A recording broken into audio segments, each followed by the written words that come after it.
47.5 million people are currently living in a low-income household in the United States. Minnesota has 1.4 million people living in a low-income household. The graph shown shows the percent of people in Minnesota living at or below the low-income threshold. But how is a low-income household defined? According to the U.S. Census Bureau, living in low income is defined as living between 101% and 200% of the federal poverty level. For a family of four, this is living at or below $48,000 a year. But why does this matter? Why should the government help these people? Some people would argue that people should care because the treatment of low-income families could be classified as a violation of their human rights.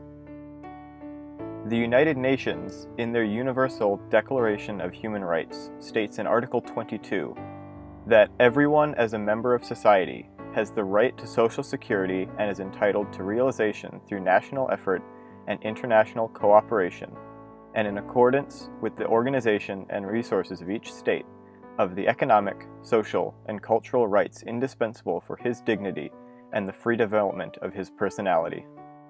For many people living in low-income families, they need to choose between feeding their family for that week, making sure they get medication for sicknesses, or paying bills for that month. Well, the U.S. government does try to help by providing such services as Medicaid and the Supplemental Nutrition Assistance Program, also known as SNAP. The amount of people in poverty or low income continues to rise. After some quick Google searching, many people will find that such services do seem to help people with low incomes. So why on earth is some punk teenager saying that they don't help? Well, as of April 2017, 19 of the 51 U.S. states, including the District of Columbia, are not expanding the Medicaid program to help people in need. As well, through SNAP, a four-person home gets about $1.40 per meal per person, enough to keep a person fed while still keeping them hungry throughout the day. The prerequisites for many of these programs are set at such a level that people living in poverty are applicable for help, but many people living in a low-income household are not, even though they need the help as well. The U.S. Census Bureau found in a 2015 survey that most low-income households spend about a third of their annual income on housing alone, either on utilities, rent, or keeping their home in a safe manner for themselves and their family. But there is hope for these people in need. The Twin Cities is home to a small nonprofit called Rebuilding Together. Rebuilding's goal is to transform the lives of low-income homeowners by improving the safety and health of their homes.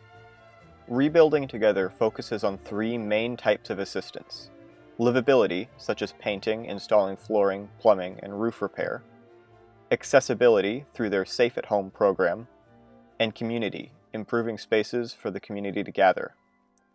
Unlike nonprofits such as Habitat for Humanity, Rebuilding does not do new home construction. In 2015 alone, they improved the lives of more than 200 low-income homes.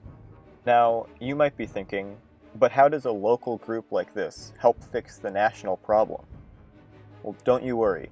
Rebuilding Together has more than 100 branches nationwide. I recently got the chance to talk to the executive director of Rebuilding Together Twin Cities at a project site this month. Okay, I'm Kathy Greiner. I'm the executive director for Rebuilding Together Twin Cities.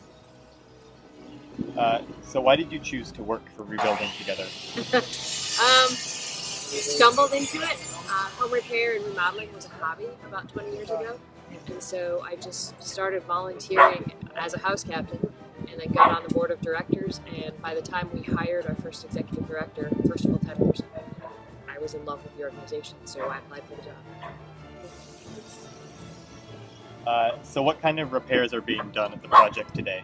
Project today, the woman inside needs knee replacements, and until she can have steps, some way to get in and out of the house when she comes back, they're postponing the surgery until we get the steps built. What do you think is the biggest threat to low-income households? The biggest threat to low-income households? is figuring out how to stretch their dollar. What choices do they have to make? A lot of times, the low-income households that we're working with, they have to choose between buying medication or putting a new roof on their house, buying food or being able to get in and out of the house, doing repairs to their house, or simply buying stuff to live. And the pay, the Social Security, all of that is not enough for low-income homeowners to actually be able to afford all the choices. Have you seen an increase in the need for the services that Rebuilding Together provides? Definitely seen an increase in the need over the years. We right now have 300 applications on our waiting list, and that has grown over the last probably 5 years. We used to have 100, 150 applications. It's doubled in the last 5 years. Could you tell me about a homeowner that has really touched you? Oh gosh, narrowing it down might be hard. There are several of them. One homeowner that sticks in my mind was actually almost 9 years ago now. Her application came in, and she needed a whole lot of repairs for her and her sons. And she and her husband had started the remodel work, upgrading the kitchen and stuff like that. And then in his late 30s, he died of a heart attack, leaving her with 2 toddlers. So we came in as volunteers and took over and finished all the repairs for her and her family so she and the boys could stay in the house. Since we actually did all of the work, she went back, got her education degree, and then started teaching full-time. So what we were able to do to fix up her house enabled her to look to the future, get a further degree, and actually get a really good job. Personally, I have helped out at rebuilding project sites dozens of times, and seeing the joy on homeowners' faces after the project is done is worth the time and effort.